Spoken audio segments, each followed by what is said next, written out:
So hello everyone, आज हम शुरू करने जा रहे हैं चैप्टर 2 गोस थ्योरम।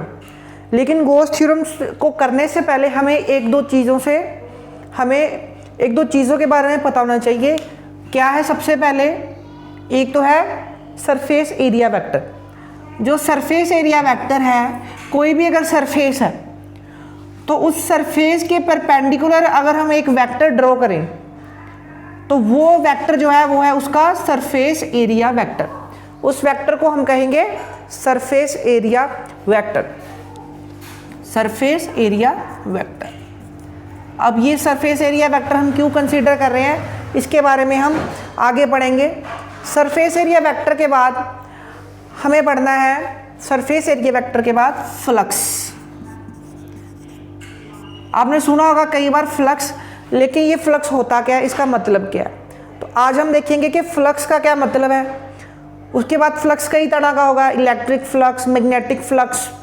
गोज लॉ में हम इलेक्ट्रिक फ्लक्स की बात करते हैं, लेकिन फ्लक्स होता क्या? फ्लक्स का मतलब है फ्लो, किसी चीज़ का फ्लो। फॉर एग्जाम्पल सबसे पहले हम ले लेते हैं फ्लक्स ऑफ लिक्विड। अगर कोई रिवर जो है वो फ्लो हो रही है, ठीक है, अगर यहाँ से कोई रिवर फ्लो हो रही है तो ये क्या है?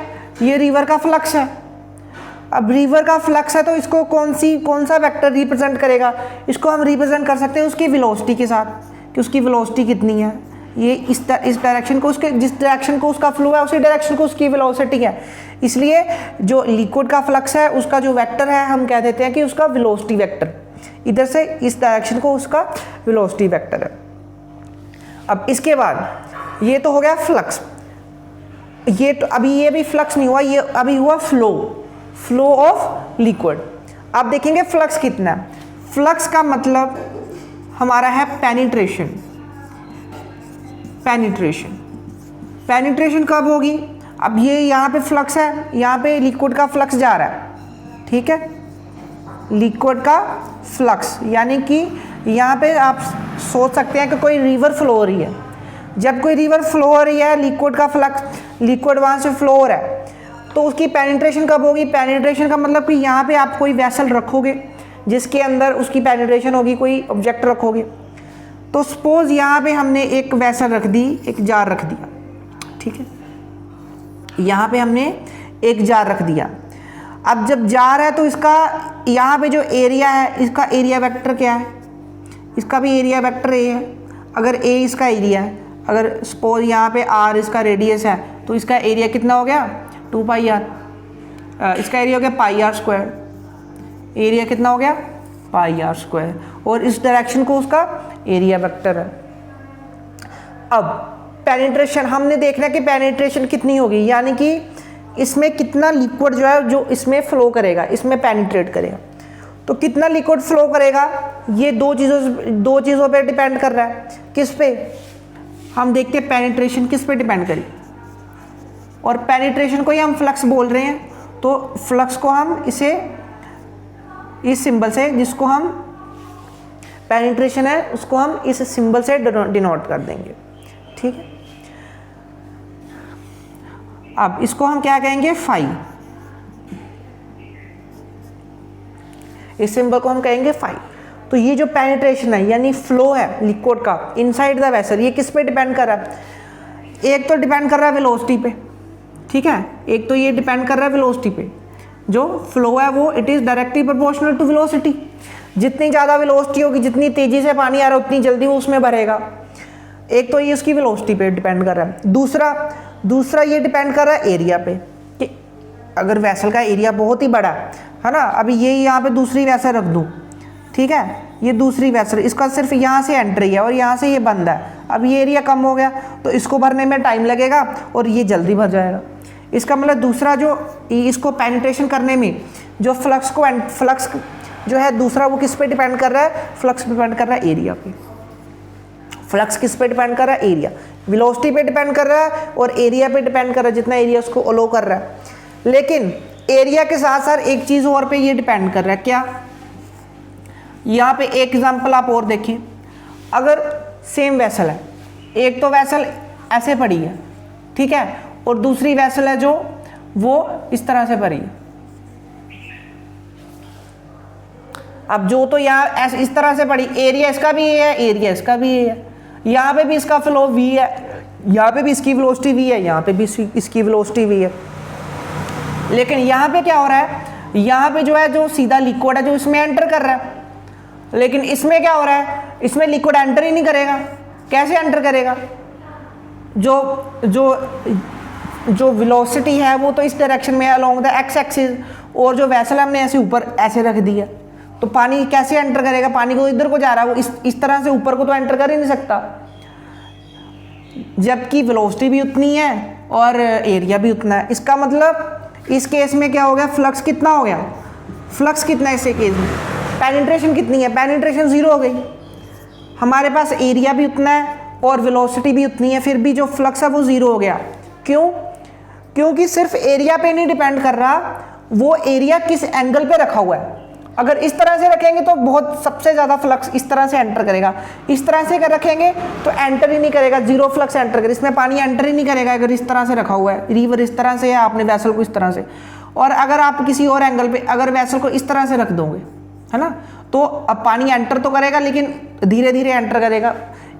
अगर यहाँ पे अगर 1 मिनट में पानी भर जाएगा तो यहाँ पे इसको 5 मिनट लग जाएंगे और यहाँ पे भरेगा ही नहीं।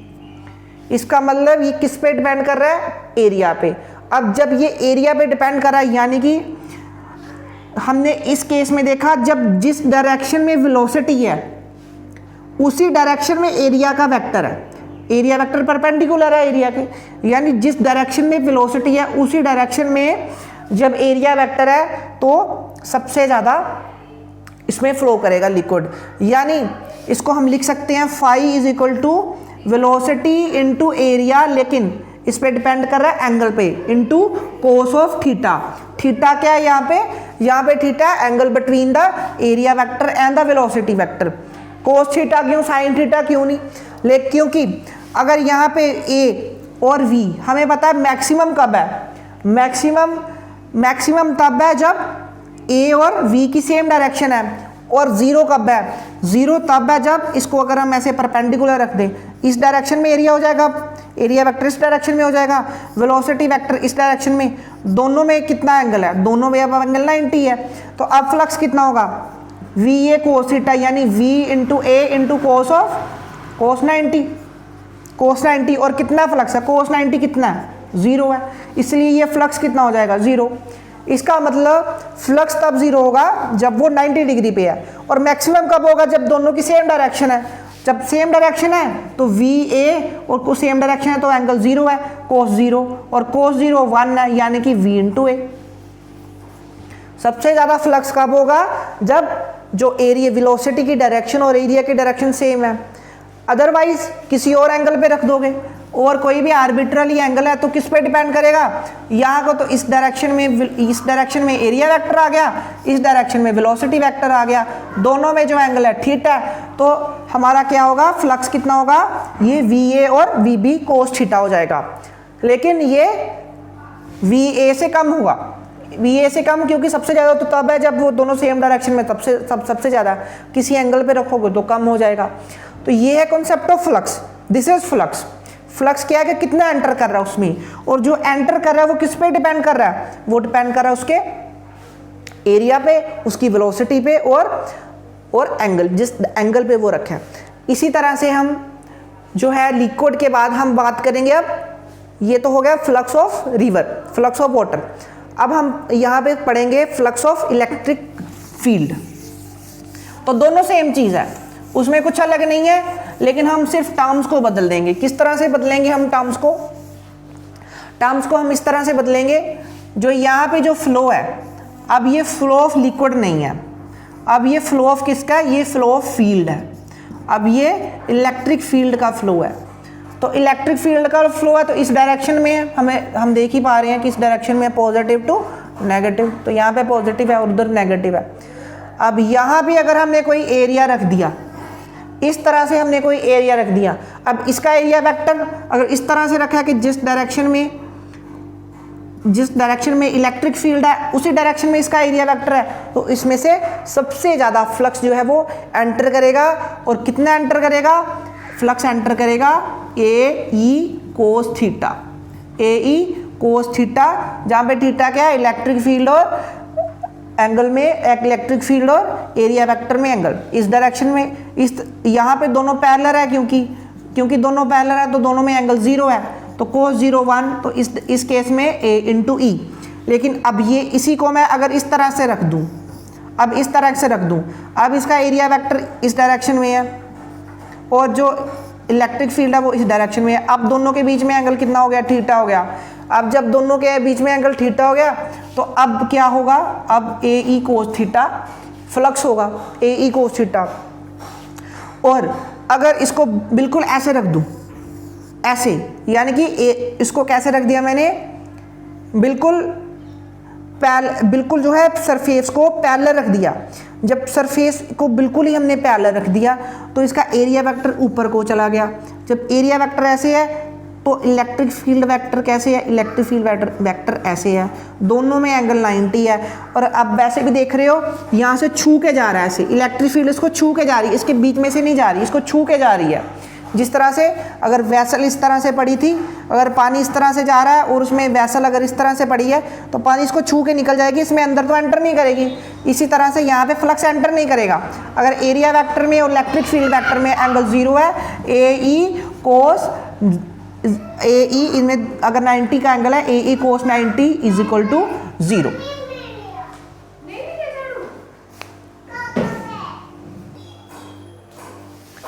अब हम एक लास्ट चीज़ हम इसमें क्या देखेंगे, ये तो हमने सीधा किया ए ई कोस थीटा। इसके बाद हमने देखना है अगर जो इलेक्ट्रिक फील्ड है वो कांस्टेंट नहीं है तो हम फ्लक्स कैसे निकालेंगे। तो सबसे पहले अगर इलेक्ट्रिक फील्ड कांस्टेंट नहीं है, तो अगर इलेक्ट्रिक फील्ड है वो इस तरह से है, तो हम कैसे इलेक्ट्रिक जो फ्लक्स निकालेंगे।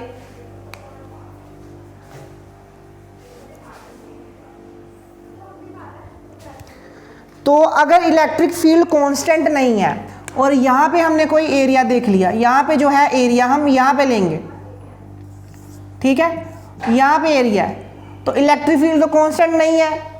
यहाँ पे जो है वो, यहाँ पे उसकी डेंसिटी ज़्यादा है, कम है, यहाँ पे डेंसिटी ज़्यादा है। तो जब जो इलेक्ट्रिक फील्ड है वो कांस्टेंट नहीं है तो उस टाइम पे हम क्या कहेंगे, हम इसको पूरे एरिया को हम कंसिडर नहीं करेंगे। पूरे एरिया को ना कंसिडर करके हम सिर्फ ये स्मॉल एरिया कंसिडर करेंगे। जब ये स्मॉल एरिया कंसिडर किया तो यहाँ से डायरेक्शन, जिस डायरेक्शन में इलेक्ट्रिक फील्ड है उसी डायरेक्शन में ये एरिया, और ये एरिया कितना है, डी ए, क्योंकि पूरा एरिया तो नहीं है, ये स्मॉल एरिया है। तो जो स्मॉल एरिया वो कितना हुआ, स्मॉल एरिया हुआ डी ए। तो डी ए एरिया और ई, तो जो पूरा एरिया उसमें से हमने स्मॉल एरिया ले लिया, ये एरिया कितना है, डी ए है, और यहाँ पे इलेक्ट्रिक फील्ड कितनी है, ई है। तो स्मॉल एरिया के कारण जो फ्लक्स है वो भी स्मॉल होगा। तो स्मॉल फ्लक्स डी फाई जो है वो कितना होगा, वो d A into E cos theta, d A into E cos theta जो है वो होगा electric flux due to this small area. इस स्मॉल एरिया के कारण इलेक्ट्रिक फ्लक्स कितना होगा, तो पूरे के कारण कितना होगा, जब स्मॉल एरिया के कारण डी फाई है तो पूरे के कारण जो फाई है वो कितना होगा, उसको इंटीग्रेशन कर देंगे। Integration d phi is equal to E into cos theta integration with respect to A. तो इलेक्ट्रिक फील्ड की integration with respect to area जब हम कर देंगे तो वो हमारे पास क्या आ जाएगा, वो हमारे पास आ जाएगा टोटल फ्लक्स। इसलिए टोटल फ्लक्स को निकालने के लिए हम क्या करेंगे, अगर इलेक्ट्रिक फील्ड कांस्टेंट नहीं है तो टोटल फ्लक्स को निकालने के लिए हम उसको इंटीग्रेट करेंगे विद रिस्पेक्ट टू एरिया। तो यहाँ पे जो है, यहाँ पे हम ये देख सकते हैं अगर दोनों में एंगल सेम है, यहाँ पे हमने दोनों में एंगल 0 है तो यहाँ पे क्या आएगा, d phi is equal to E into cos 0 1 आ जाएगा, क्योंकि दोनों में एरिया 0, दोनों में एंगल 0 है, इंटू डी ए। तो इस तरह से जो है हम इलेक्ट्रिक फील्ड को निकाल सकते हैं। इसके बाद जो है इस तरह से हमने फ्लक्स निकाला। इसके बाद हम गोज लॉ देखेंगे, गोज थ्योरम देखेंगे। उसके लिए जो बेसिक अंडरस्टैंडिंग है वो ये, इसको अच्छे से समझे और नेक्स्ट लेक्चर में जो है हम गोज लॉ से स्टार्ट करेंगे। Thank you so much.